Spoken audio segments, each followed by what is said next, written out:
everyone and welcome back to my channel. My name is Madeline and I create knitting content here on YouTube.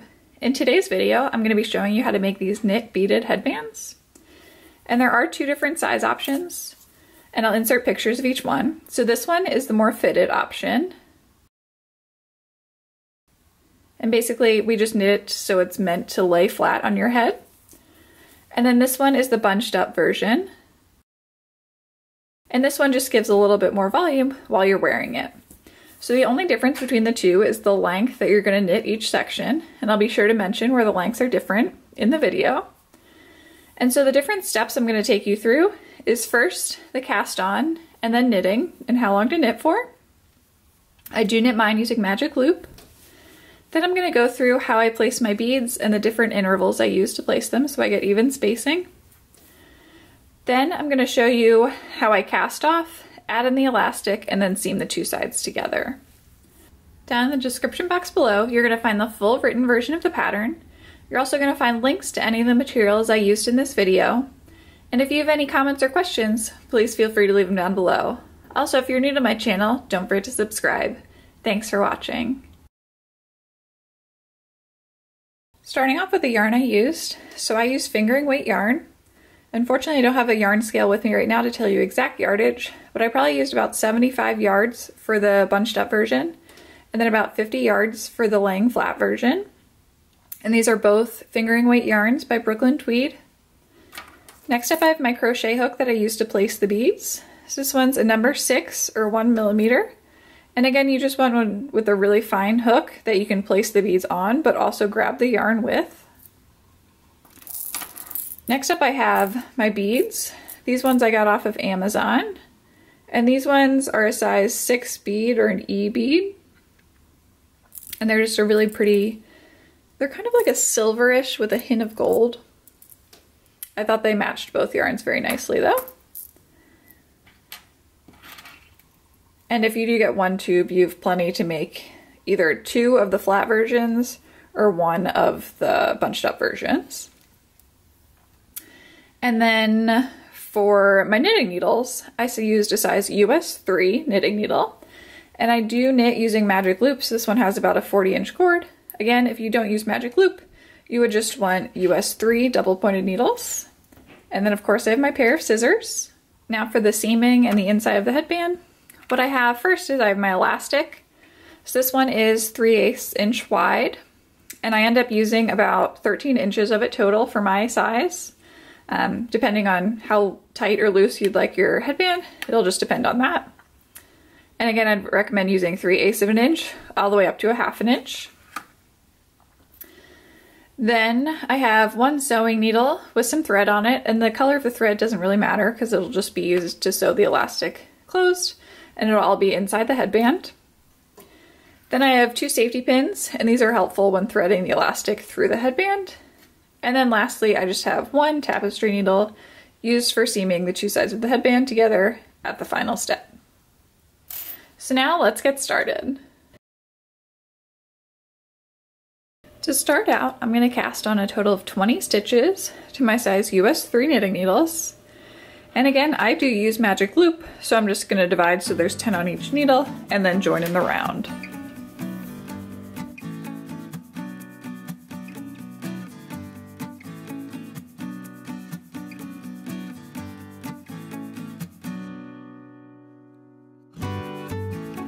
Now that I've joined in the round, I'm just going to continue knitting round after round for either 4 inches if you're working the flat version, or 6 inches if you're working the more bunched up version.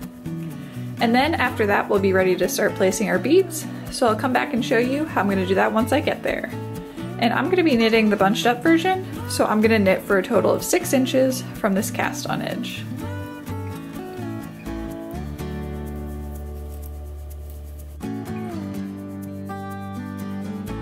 I just finished knitting those 6 inches, so now I'm ready to begin placing the beads.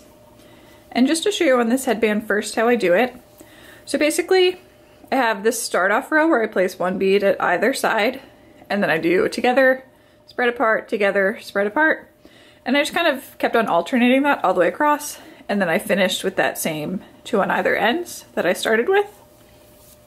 But of course you can place your beads in any order you want to.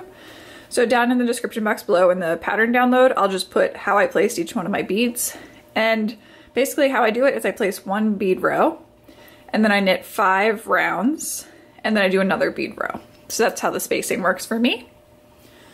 So now I'm just gonna go show you how I place one of the beads as an example. So these are the beads I'm using. These ones are off of Amazon. I'll link these down below.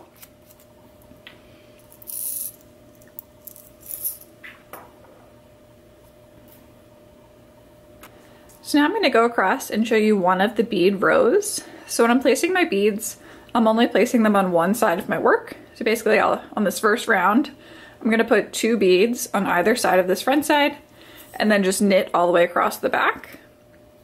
So to start off, I'm going to knit that first stitch. And now I'm just going to hold that knitting needle in the back of my work with my other fingers just so it doesn't slide off and I don't lose that first stitch. Now I need my crochet hook, and this one just has a very fine point. So I'll be sure to link this one down below. And I'm going to grab one bead. And I like to hold the bead in place with one of my fingers as well, just so it doesn't slide off the needle when I turn it kind of vertical there. And now when I pick up the next stitch on my knitting needle, I want to go in between the first stitch and the next stitch I would be about to work from back to front. And then I just want to pick up the back part of that loop and slide it off. Now I pull that loop tight, so I'm pulling up and away from my knitting, and I slide the bead on. And now you can either put this loop back on your left needle, or you can just let it float there and then pick it up with your right needle before the loop drops. And then once you have it back on your left needle, you're just going to slide it purlwise from your left needle over to your right needle.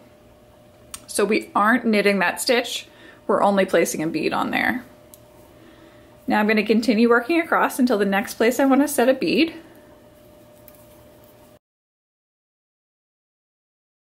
So here's my next bead location, and I don't really need to hold this needle anymore because there's more stitches supporting it. So I'm going to pick up my next bead, and now again I'm going in between the stitch the bead's going on and the following stitch, and picking up just the back portion of that loop with my crochet hook. I'm going to pull it tight, slide the bead on, and then put that loop right back on my left needle. Now the other alternative too, I was just talking about before, is let's say you weren't able to put the loop back on your left needle. My bead just rolled away real quick. Got it back. Let me put my bead on first. Pick the loop up the exact same way. Slide your bead on, and you can just drop it off. And then real quick, you just want to pick it up with your right needle point and just make sure real quick that it isn't split at all. So there's mine right there. So that does the exact same thing. And now again, I'm not going to knit that stitch. I'm only going to place the bead on it, and I'm going to knit that final stitch. So now I knit all the way across the back, and then I would knit 5 full rounds before doing another beading round.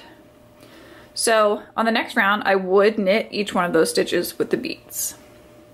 So now I'm going to continue working for another 18 inches, or if you're doing the fitted version, which is this black one right here, you only have to work for 12 inches of bead. And then I'll come back and show you what the final steps are. So I finished doing all my beading. So again, I have about 18 inches of beading.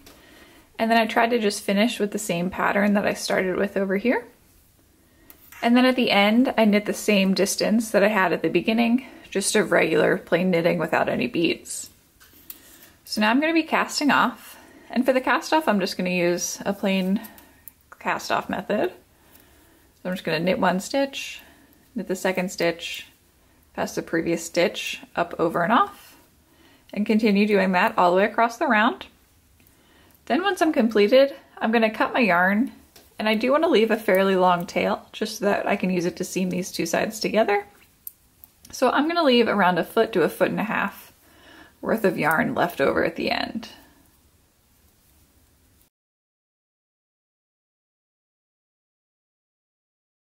Next up, I'm going to be cutting my elastic. So this one's 3/8 of an inch. I'd recommend using anywhere from 3/8 of an inch to 1/2 inch.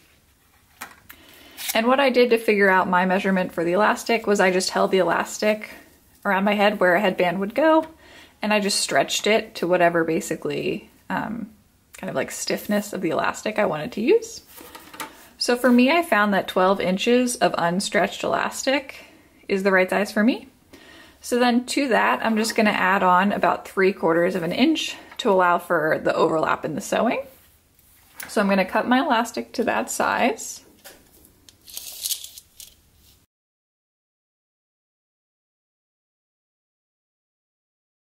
Now I need to thread it through my headband. So I found that using 2 safety pins is easiest. So first I'm going to take 1 safety pin and put it through one side of the elastic. And then once I do that, I'm also going to want to attach that to the first side of the headband. Again, you can start on either side. Now I'm going to take my second safety pin, attach it to the end, the other side of the elastic. And now I just want to start feeding this elastic all the way through the headband.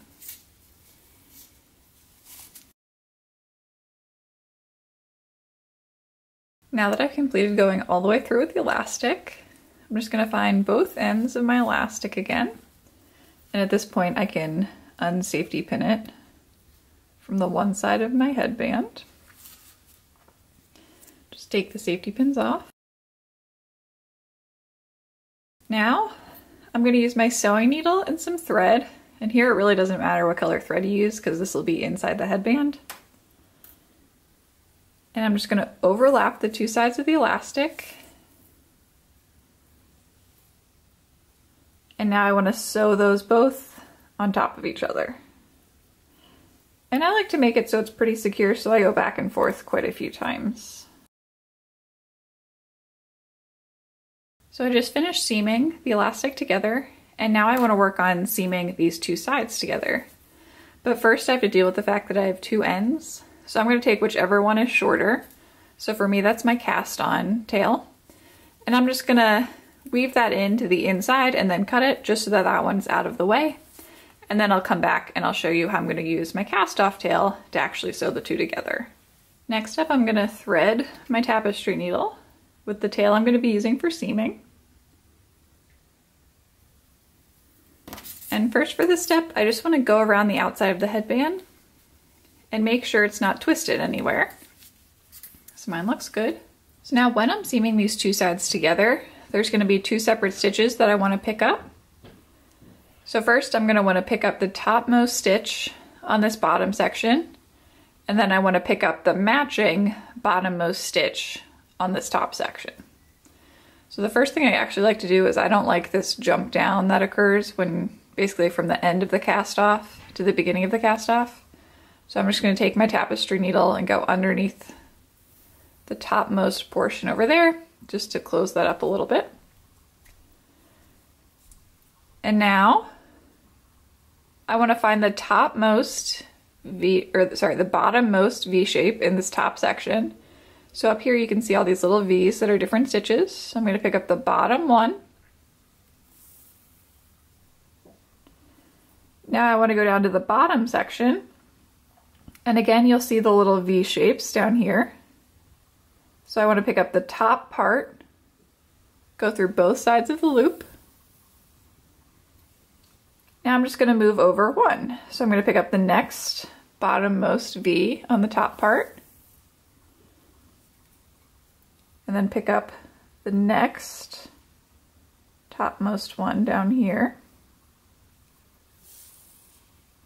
And I'm just going to continue going all the way across the round, just like this. Picking up half, or kind of like 1 stitch from each side.